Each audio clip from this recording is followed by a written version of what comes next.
बिस्मिल्लाहिर्रहमानिर्रहीम। अस्सलाम वालेकुम ख़वातीन व हज़रात, मैं हूं आपका मेज़बान डॉक्टर शफ़क़त हुसैन और आप देख रहे हैं स्पेशल टीवी। ख़वातीन व हज़रात, हर हफ्ते आप जानते हैं कि आपकी हेल्थ से मुतल्लिक हम एक नए टॉपिक के साथ आपकी खिदमत में हाज़िर होते हैं। तो सिलसिलावार आज फिर हम एक बहुत ही इंटरेस्टिंग और मालूमाती टॉपिक के साथ आपकी खिदमत में हाज़िर हैं। आज के इस हेल्थ स्पेशल प्रोग्राम में हम गुफ्तगू करने जा रहे हैं टाइफाइड फ़ीवर के ऊपर, क्योंकि हम चाहते हैं कि आप एक तंदुरुस्त खुशहाल ज़िंदगी गुजारें। आपकी हेल्थ से मुतल्लिक हम बहुत फ़िक्रमंद है, इसलिए आज हम जो हेल्थ स्पेशल प्रोग्राम है इसमें जो टॉपिक है ज़ेर बहस हम लाने जा रहे हैं वो है टाइफाइड फ़ीवर। तो आज के इस मौजू के ऊपर गुफ्तगू करने के लिए हमने अपने प्रोग्राम में जो हमारे मेहमान मोअज़्ज़ज़ जिनको हमने आज दावत दिया है, हमारे साथ मौजूद हैं डॉक्टर रासिब इंतज़ार। तो डॉक्टर रासिब इंतज़ार से आज हम जानेंगे कि ये टाइफाइड फ़ीवर क्या है, ये किसी इंसान के ऊपर जब हमला करता है तो इसकी क्या वजूहात होती हैं, इससे हम कैसे बच सकते हैं, और अगर खुदा न खास्ता किसी इंसान को टाइफाइड फ़ीवर लाहक हो जाए तो वो उससे किस तरह की ट्रीटमेंट से छुटकारा हासिल कर सकता है। तो प्रोग्राम के सिलसिले को हम आगे बढ़ाते हुए बाकायदा आगाज़ करते हैं। डॉक्टर रासिब इंतज़ार साहब की तरफ बढ़ते हैं। अस्सलाम वालेकुम डॉक्टर साहब। वालेकुम अस्सलाम। सर कैसे हैं आप, खैरियत से हैं? अल्हम्दुलिल्लाह, आप सुनाएं। डॉक्टर साहब आज फिर एक दफ़ा हम आपको अगेन अपने प्रोग्राम में वेलकम कहते हुए साथ ही साथ आपके बेहद मशकूर हैं कि जब भी आपको दावत देते हैं, इनवाइट करते हैं तो आप अपनी मसरूफियात में से वक्त निकालते हैं और इस जो है सिलसिले को आगे बढ़ाते हैं हमारे साथ। तो आपके हम बेहद मशकूर हैं। तो डॉक्टर साहब आज का जो टॉपिक जिसके ऊपर हम गुफ्तगू करने जा रहे हैं आपसे, जैसे डिसाइड हुआ है टाइफाइड फ़ीवर, तो डॉक्टर साहब ज़रा इसके ऊपर रोशनी डाल लें हमारे नाज़रीन के लिए कि टाइफाइड फ़ीवर क्या है। फर्स्ट ऑफ ऑल तो बिस्मिल्लाहिर्रहमानिर्रहीम। अच्छा यार, इससे पहले ना मैं एक मैसेज देना चाह रहा हूँ कि जैसे आजकल जैसे ये लास्ट मंथ में डेंगू का आउटब्रेक हुआ था। जी जी बिल्कुल। मेरा मैसेज यही है कि गवर्नमेंट लेवल के ऊपर कोई ज़ीरो मैनेजमेंट हुई है इसके ऊपर। और इस मरतबा तो डेंगू इतना शदीद था कि मैं मतलब कि हॉस्पिटल में वर्क करता हूँ, मुझे इस चीज़ का आइडिया है कि किस तरह हम लोगों ने मतलब कि डे एंड नाइट काम करके इन चीज़ों को मैनेज किया है। और हर दूसरा ऑलमोस्ट 90% लोग इससे अफेक्ट हुए हैं। और इसकी वजह ये है कि हमारे यहाँ स्प्रे ही कोई नहीं की गई मॉस्किटो को किल करने के लिए। और लोग डे बाय डे इतने ज़्यादा मुतासर हो गए हुए हैं कि बेचारे मतलब कि एक फैमिली में 8-8 मेंबर 10-10 मेंबर मतलब के इतनी रेशो है ये। अब जितना टोटल फीवर आ रहा है उसमें से 90 to 95% जो लोग हैं वो डेंगू फीवर के हैं। अब हम बात करेंगे टाइफाइड फीवर के लिए। टाइफाइड फीवर भी इसी तरह का ही एक इन्फेक्शन है। अगर डेंगू वायरस से हो रहा है तो ये बैक्टीरिया से हो रहा है। ओके ठीक है। और लेकिन बदकिस्मती से हमारे मुल्क का अलमिया ये है कि जिस वजह से ये मसला मसाइल होता है उसी मसले को हल करने के लिए कोई बंदा मौजूद नहीं है। ओके। हमने बड़ा नाम सुना हुआ टाइफाइड बुखार। टाइफाइड कहते हैं जी बुखारों में सबसे बड़ा बुखार है ये वाला। जी बिल्कुल। लेकिन इसको कंट्रोल करने के लिए हमारे हुकूमती सतह के ऊपर कोई भी ऐसा काम नहीं किया जा रहा कि हम इसको प्रॉपर तरीके से मैनेज कर सके। एटलीस्ट यार जो छोटी छोटी बीमारियां ना उनसे तो निपटा जा सके ना। चलो बड़ी बीमारियां तो बाद की बात है कि हम कैसे करते हैं। एक चीज जो हमारे बस के अंदर है हमने उससे भी बेबस होके बैठे हुए हैं। ये हमारा अलमिया है। अब हम बात करते हैं टाइफाइड फीवर के। टाइफाइड फीवर है क्या? ये एक बड़ा नोटोरियस सा बैक्टीरिया है जिसको हम साल्मोनेला कहते हैं। इसको आम दूसरे तरह से हम कुछ लोग इसको एंटेरिक फीवर भी कहते हैं। ठीक है। ये उसकी वजह से ये बुखार होता है। ठीक है। 1 से 2 हफ्ते का बुखार है, लेकिन ये जरासीम पूरी जिंदगी भर के लिए आपकी बॉडी में रह जाता है। कुछ लोगों के अंदर चला जाता है, कुछ के अंदर चल रहा होता है, ये वाला बसेरा करके बैठ जाता है। अब असल क्वेश्चन ये है कि ये होता कहाँ पे है यार? ये बैक्टीरिया आ तो गया सबसे ज्यादा तो इन्हीं ऑलमोस्ट हमारे जैसे मुल्कों के अंदर ही पाया जाएगा जहाँ पे गवर्नमेंट लेवल के ऊपर कोई काम नहीं किया जाता। हमारे साथ ही मिलते जुलते कुछ ममालिक हैं जैसा कि इंडिया हो गया, नेपाल हो गया, ठीक है, साउथ अफ्रीका हो गया, जहाँ पे ना तो कोई प्रॉपर वेस्ट डिस्पोजल का इंतज़ाम है, अरेंजमेंट है अरेंजमेंट है, ना तो कोई वाटर की ट्रीटमेंट का कोई प्रॉपर इंतज़ाम है कि वाटर की ट्रीटमेंट की जाए, उसमें से जरासीम स्किल्स किए जाएं, कंटेमिनेटेड वाटर जो है वही जो भी हम लोग वही पानी पी रहे होते हैं। अब एज एन डॉक्टर जब मैं क्लिनिक के ऊपर थोड़ी सी रिसर्च की कोशिश की कि यार पता तो चलाया जाए कि जब मैं उनसे हिस्ट्री लेके ना कुछ पेशेंट की हिस्ट्री लेके लिखता जाता था और अपने पास रिकॉर्ड करता जाता था कि देखते हैं कि मोस्टली पेशेंट किस तरह के आते हैं। जिनसे हिस्ट्री ली है 90% पेशेंट ऐसे हैं या तो वो फिल्टर का पानी इस्तेमाल कर रहे होते थे, जो हमारे गली मोहल्ले में नॉर्मली लग जाते हैं, वो फिल्टर लगा तो देते हैं जी ये खुदा तरसी है, फलां है प्रोटोकॉल्स के लिए, लेकिन क्या है कि उसका फिल्टर ही नहीं चेंज किया जाता, वो सालों साल एक ही चल रहा होता है। या फिर वाटर सप्लाई का पानी यूज कर रहे होते थे नॉर्मली। या कुछ लोगों की हिस्ट्री को जब डिगअप किया है तो पता चला जी वो कुछ मतलब कि आम फूड, स्ट्रीट फूड वगैरह, जितने भी स्ट्रीट वेंडर हमारे बैठे हुए हैं माशाल्लाह, इनसे तो अल्लाह बचाए, इन्होंने तो कभी कोशिश भी नहीं की हाथ अच्छे तरीके से वॉश करने की। सफाई सुथराई इनके करीब तो है ही नहीं ना, बिल्कुल भी। बिल्कुल।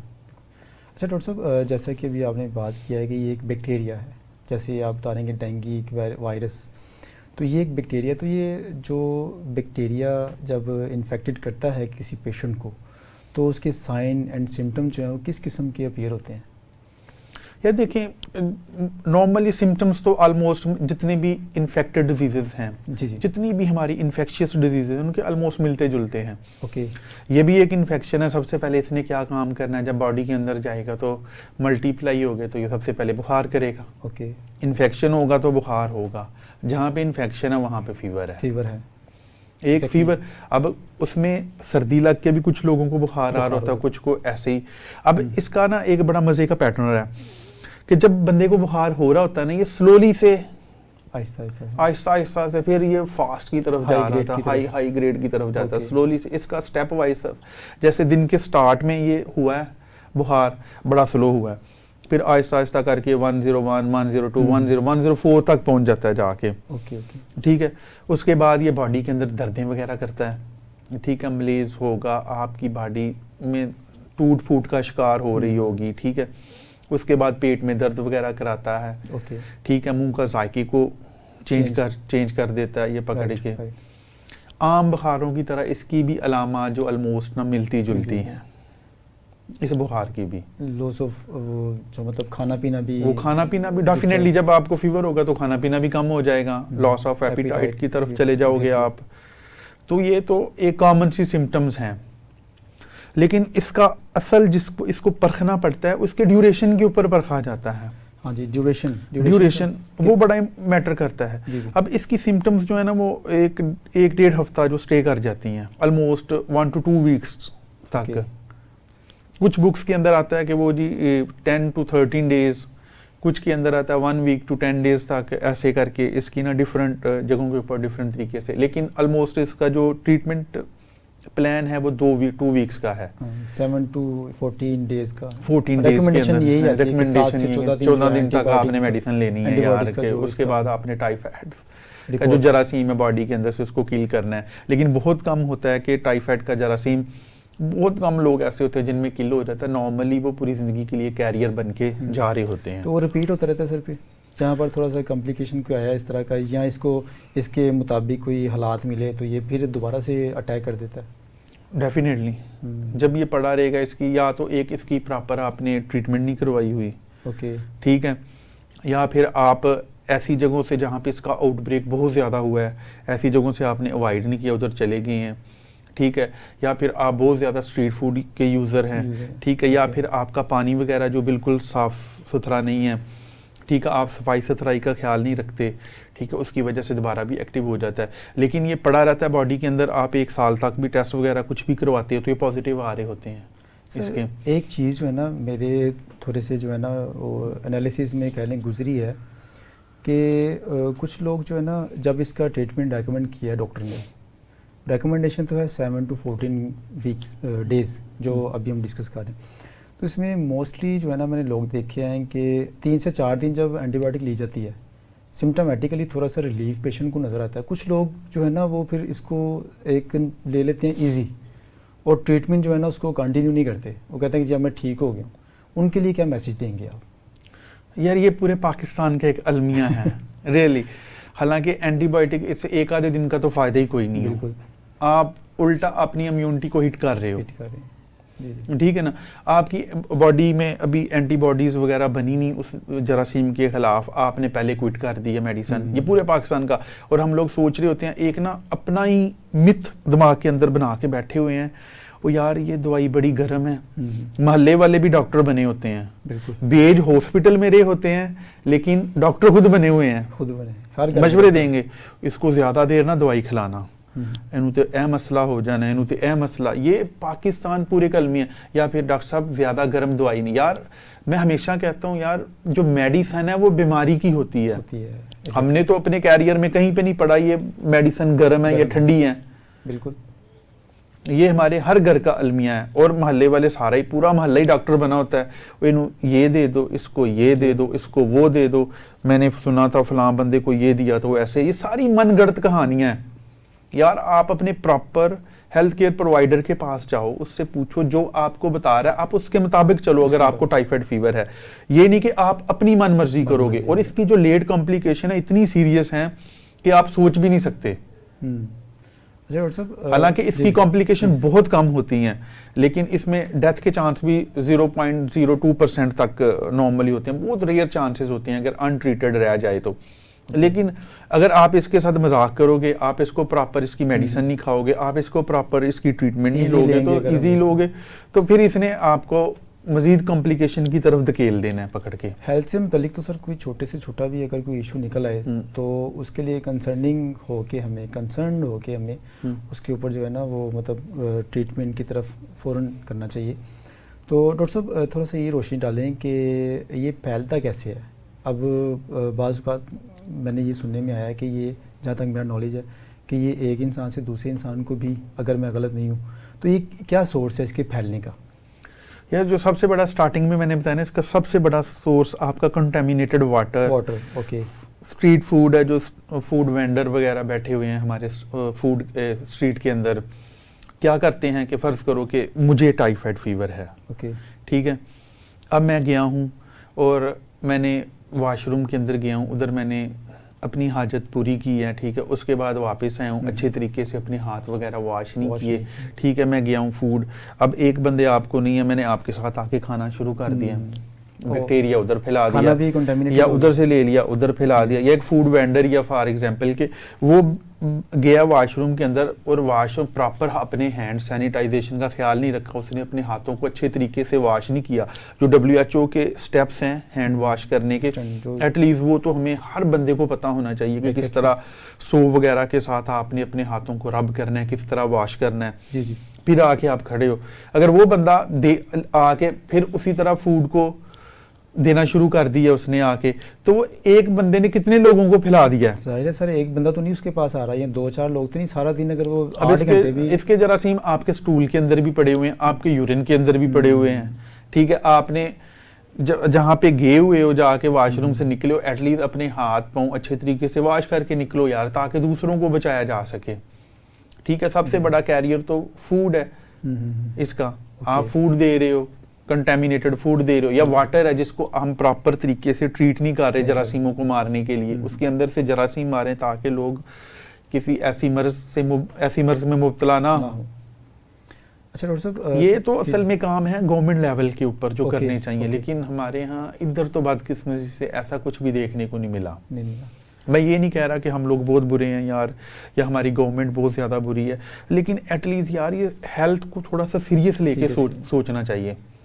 लेकिन हमारी प्रायोरिटी के अंदर ही नहीं है हेल्थ। कहीं पे भी मैंने देखा ही नहीं है आज तक पाकिस्तान के अंदर के किसी ने बड़ा सीरियस एक्शन लिया हो कि यार ये फला मसला। जब हमारे ऊपर कोई चीज़ मुसल्लत कर दी जाती है तो फिर ना हम भाग लग जाते हैं, लेकिन उससे पहले तदारक कुछ नहीं करते यार। ऐसा सर पर पड़ जाती है तो फिर हम सब फिर शुरू हो जाते हैं। आपने देखा होगा कि जब फ्यू ईयर्स बैक चले जाओ कि जब डेंगू का नया आया था, तो जब सर पे पड़ी है तब की है। कोविड भी जब सर पे पड़ा है तब भाग दौड़ करने का क्या फायदा यार, उससे पहले इंतजाम करो। जब इसका आउटब्रेक चाइना के अंदर हुआ कोविड का, तो गवर्नमेंट को उस टाइम पे स्टेप्स लेने चाहिए थे, ना कि वेट करना चाहिए। ऐसे ही गुफ्तगू के सिलसिले को हम दोबारा से जो है शुरू करेंगे, तो छोटी सी ब्रेक का वक्त है। ख़वातीन हज़रात हमारे साथ रहिएगा, एक इम्पोर्टेंट और इंटरेस्टिंग टॉपिक के ऊपर गुफ्तगू कर रहे हैं। छोटी सी ब्रेक के बाद हम दोबारा हाजिर होते हैं। दोबारा से हम आपको हेल्थ स्पेशल प्रोग्राम में खुश आमदीद कहते हैं और हम बढ़ते हैं अपने मोअज़्ज़ज़ मेहमान डॉक्टर आसिफ इंतज़ार साहब की तरफ। तो डॉक्टर साहब दोबारा से आपको भी हम वेलकम कहते हैं। अच्छा डॉक्टर साहब, बात कर रहे थे टाइफाइड फीवर की। जी। तो इसमें डॉक्टर साहब जो ट्रीटमेंट इसके है उसमें वैक्सीनेशन का क्या रोल है? वैक्सीनेशन भी है कोई टाइफाइड फीवर की? जी ज़रूर है, वैक्सीनेशन भी है इसकी टाइफाइड फीवर की। इसका फ़ायदा ये है कि अगर किसी इलाका के अंदर इसका आउटब्रेक हुआ है जी, तो या आप किसी ऐसी जगह पे जाना चाह रहे हैं जहाँ पे पहले से इसका आउटब्रेक हुआ है, ट्रैवलर है जैसे कोई, तो उसको चाहिए कि ट्रैवल करने से 1 वीक बिफोर अपनी वैक्सीन वगैरह ले ले। वैसे तो इसकी यूएसए के अंदर ना इसकी 2 टाइप्स हैं। एक तो कैप्सूल फॉर्म के अंदर आ रही है और दूसरा ये इंजेक्टेबल फॉर्म के अंदर आ रही है। ठीक है, तो उनको चाहिए कि 1 हफ्ता पहले ही ले ले, या फिर हमें पता है कि हमारे एरिया के अंदर बहुत ज़्यादा मतलब कि टाइफाइड का फैल रहा है, तो हमें वैक्सीनेशन करवा लेनी चाहिए अपनी, एटलीस्ट हमें कुछ जो इम्यूनिटी मिल जाएगी। लेकिन इसकी भी आगे फर्दर टाइप्स हैं, लेकिन आप एक से रिकवर कर जाते हो तो दूसरों से भी आपको बचना चाहिए। लेकिन लेस लाइकली मतलब कि आपको बड़ी अच्छी प्रोटेक्शन मिल जाती है इससे। लेकिन ये नहीं कि आपको 100% टाइफाइड फीवर नहीं होगा, लेकिन हमने देखा जिन्होंने वैक्सीनेशन करवाई हुई है उनके अंदर भी टाइफाइड फीवर आ रहा है, लेकिन वो उसकी जो फॉर्म है वो इतनी ज़्यादा सीवियर नहीं है जो मतलब कि एक बंदा जिसने वैक्सीनेशन नहीं करवाई हुई। अच्छा डॉक्टर साहब, इसकी जो अभी आपने बात की है कि किसी ब्रेकडाउन हुआ है किसी मखसूस इलाके में, जी, तो क्या ऐसा पॉसिबल है कि किसी मखसूस इलाके या आबादी में ये मतलब फैल जाए एक मतलब अनकंट्रोल हद तक, और अगर ऐसा है तो क्यों है ये? यार इसकी सबसे बड़ी वजह तो मैंने स्टार्टिंग में बता दी है, बार बार बात फिर एक ही है कि ये जो फीवर है ना ये फैलता ही इसके कैरियर कौन है, सबसे बड़े ट्रैवलर कौन है? हम ह्यूमन बॉडीज और फूड वाले हैं, जो हमारा अपना इसके अंदर ना बहुत बड़ा किरदार है। जितने भी लोग हैं, अगर हम मतलब के नफासत पसंद हैं तो समझ लें कि टाइफाइड फीवर को हम इधर से एरेडिकेट कर देंगे। अगर हम अब आप पूछोगे कि किस कंट्री के अंदर जो है वो टाइफाइड फीवर नहीं, यूनाइटेड स्टेट के अंदर क्यों नहीं है? यूनाइटेड स्टेट के अंदर टाइफाइड फीवर आप उन्हीं लोगों में देखोगे जो ट्रैवलर हैं। फॉर एग्जांपल कि मैं पाकिस्तान में रहता हूँ, मैंने ट्रैवल करके यूएसए में गया हूँ, मैं इधर से कैरियर होके गया हूँ ना, तो मुझे उधर जाके फीवर हुआ है। इसका मतलब ये नहीं है कि यूएसए के अंदर से मैंने वो जरासीम्स लिए हैं। वो तो यहीं से आपने कैरी किया। उनकी जो हेल्थ का निज़ाम है वो बहुत ज़्यादा डेवलप है और उनके गवर्नमेंट लेवल के ऊपर भी बहुत कुछ किया जाता है। तो सर वहाँ तक जाने के लिए तो हमें तो बहुत तगदुर की ज़रूरत है। हम तो फार अवे बहुत दूर हैं अभी तो। यार मैं समझता हूँ कि हर इंडिविजुअल पर्सन जो है ना अपनी अपनी जिम्मेदारी को निभाए ना, तो हम भी ठीक हो सकते हैं। लेकिन हम लोग, हमारा ना एक नेचर है, हमारी एक नेचर है कि जब डंडा पकड़ा हो ना किसी ने तो फिर ही हम काम करते हैं, करवाना ही पड़ता है। अगर हमें कोई थोड़ा सा रिलैक्स कर देना, इतना सा रिलैक्स करे, हम इतने रिलैक्स हो जाते हैं। अच्छा सर, ये बताइएगा कि टाइफाइड फीवर की जो कोई मखसूस किस्म की कोई लैब्स रिपोर्ट्स जो टेस्ट वगैरह हम करवाते हैं, किस किस्म के टेस्ट जो हैं वो करवाने चाहिए? यार आज से तो कुछ अरसा पहले जो है ना कुछ टेस्ट से, जैसे कि टाइफी.IgM जो एक एक्यूट फेज को देखने के लिए करवाया जाता था, दूसरा क्रोनिक फेज को देखने के लिए करवाया जाता था, फिर एक विडाल टेस्ट आता था, लेकिन अब वो नहीं रहे। ठीक है, अब जो इसका सबसे ऑथेंटिक टेस्ट है वो यही है कि आप कल्चर की तरफ जाएं। आप एंटीबायोटिक लेने से पहले कल्चर करवा लें अपना, ठीक है, उसमें कल्चर सेंसिटिविटी हो जाएगी, एटलीस्ट आपको पता चल जाएगा आपको टाइफाइड फीवर है कि नहीं है। अगर है तो वो जो जरासीम है उसके अगेंस्ट कौन सी मेडिसिन जाएगी जिसके ज़रिए आप उस जरासीम को मार सकोगे बॉडी के। लेकिन हमारे यहाँ बदकिस्मती से ये है कि जैसे हम रूरल एरिया के अंदर जाते हैं, मैं खुद एक रूरल एरिया से बिलोंग करता हूँ, उधर उन्होंने किटें रखी हुई हैं, जो भी बंदा जाता है वो उसने जाके बदकिस्मती से बता दिया ना कि मुझे कोई नहीं 1 हफ्ते से बुखार है, उसके दिन में पहली बात आनी है टाइफाइड होगा।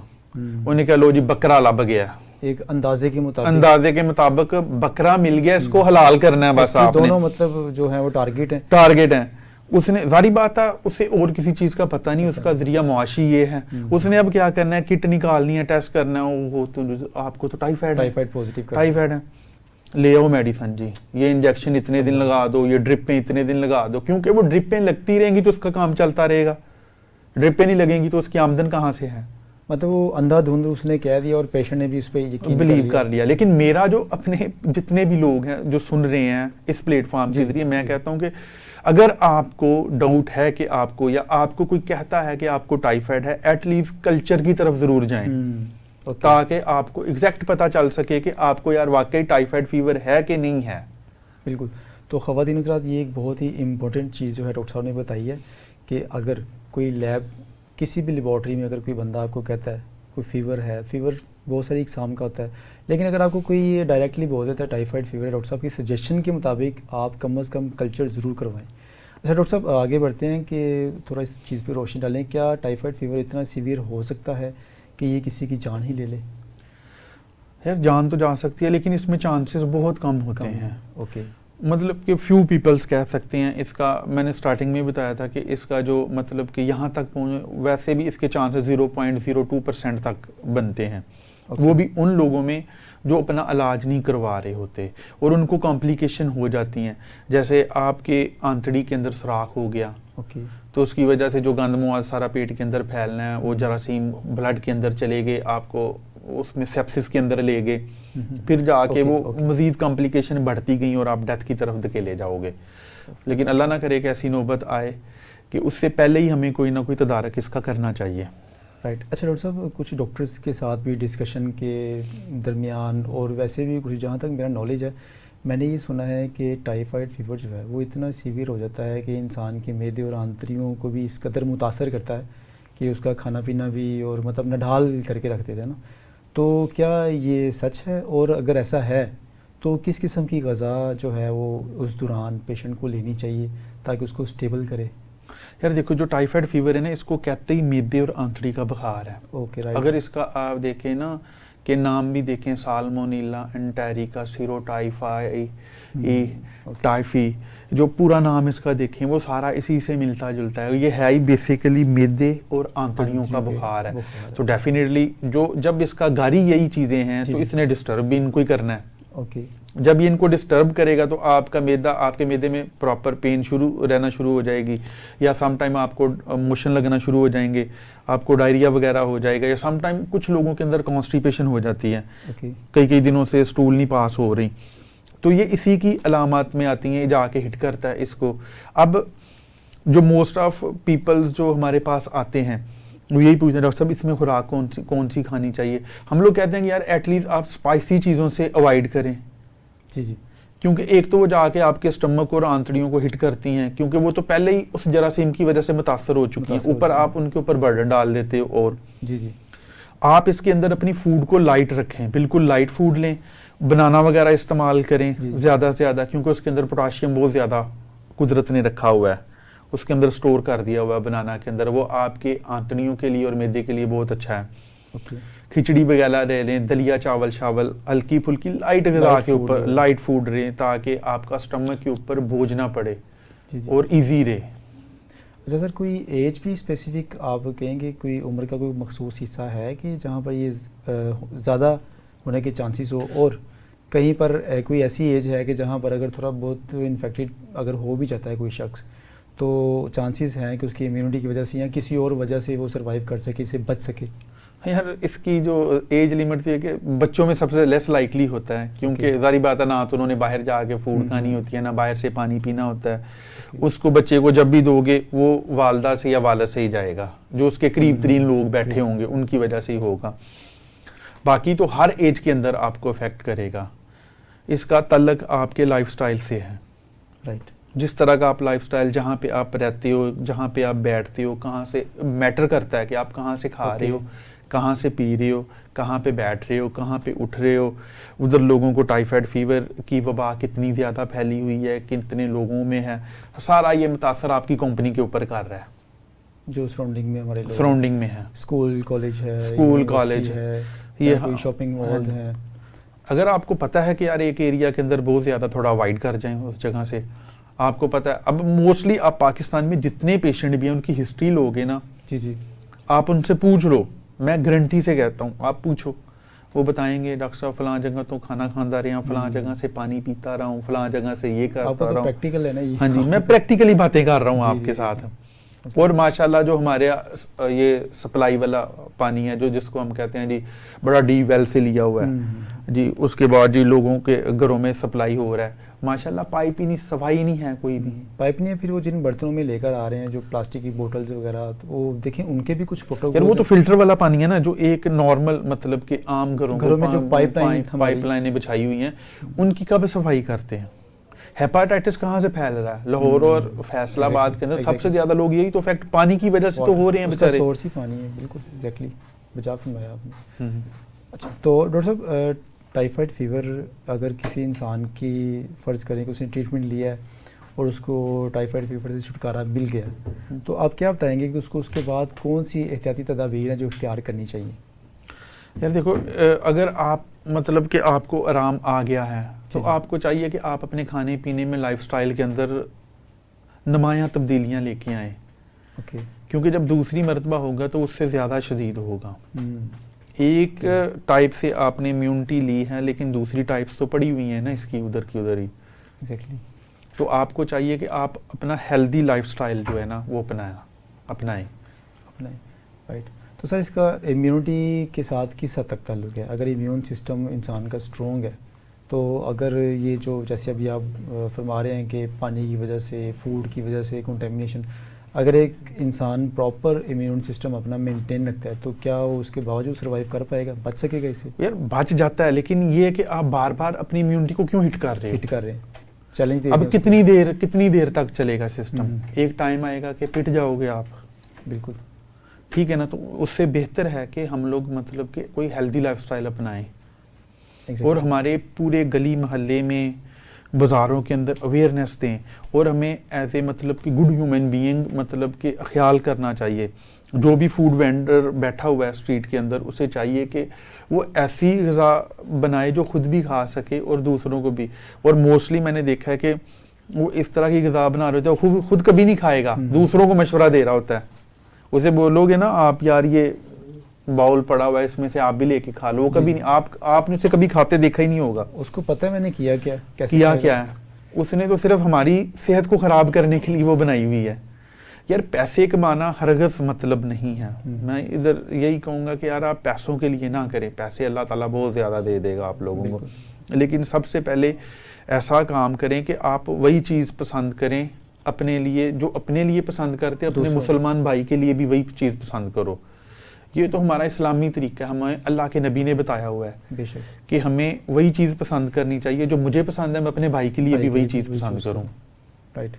तो डॉक्टर साहब प्रोग्राम के आखिर पे कोई लोगों को कोई आप अपने जो हमारे नाज़रीन हैं, ख़वातीन हज़रात जो हमारे प्रोग्राम को देख रहे हैं, कोई आप मैसेज देना चाहें, ना सिर्फ टाइफाइड बल्कि छोटे मोटे और भी बहुत से मसाइल हैं जिनसे हम दो चार हैं, तो कोई छोटा सा मैसेज आप देना चाहें जिनसे हम बच सकें इन मसाइल से? यार मैं तो कहता हूँ सफाई जो है ना निस्फ़ ईमान है। ठीक है, बस इसको अपना लीजिएगा। ठीक है, और एक घर में ना प्रॉपर एक चीज़ चेक कीजिए कि जो WHO के ये मतलब के स्टेप्स हैं कि हाँ, हाथों को कैसे आपने वॉश करना है। जी। कोई भी काम करने से पहले अपने हाथों को अच्छे तरीके से वॉश करें, देन जाके फूड के ऊपर टूटें आप जा। ये नहीं कि बगैर हाथ वॉश किए। आप अपने बच्चों को भी बल्कि ये सिखाना चाहिए कि वॉशरूम से निकलते हैं तो सबसे पहले हैंड वॉश करें अच्छे तरीके से, फिर आगे किसी चीज़ को हाथ लगाएं। जो स्टेप्स हैं वो सारे उनको फॉलो करो यार। और अपने मोहल्ले में और अपने बाज़ार के अंदर सफाई सुथराई का अच्छा इंतज़ाम रखोगे तो हम तो एक तो खुद भी बीमारियों से बचेंगे और दूसरों को भी बचा लेंगे। एक तो आपका घर, मोहल्ला, बाज़ार बहुत खूबसूरत लगेगा, दूसरा ये कि आप बीमारियों से भी बच जाओगे। राइट। डॉक्टर साहब बहुत शुक्रिया आखिर पे फिर कि आपने आज फिर हमारे लिए टाइम निकाला। तो नाज़रीन, ये था आज का हमारा प्रोग्राम जो हमने गुफ्तगू की टाइफाइड फ़ीवर के ऊपर, और डॉक्टर साहब ने बताया कि हम किस तरह से टाइफाइड फ़ीवर से अपने आप को, अपनी फैमिली को, अपने गिरदोनवाज जो दोस्त अहबाब हैं उनको कैसे बचा सकते हैं और हम खुद कैसे बच सकते हैं। तो उम्मीद है कि आपको हमारा प्रोग्राम बहुत पसंद आया होगा और बहुत सी काम की चीज़ें भी आपने सीखी होंगी। तो आइंदा फिर एक अच्छे से टॉपिक के साथ आपकी खिदमत में दोबारा हाज़िर होंगे। तब तक के लिए अपना ख्याल रखिएगा। आपका मेज़बान डॉक्टर शफकत हुसैन आपसे इजाज़त चाहता है। खुदा हाफिज़।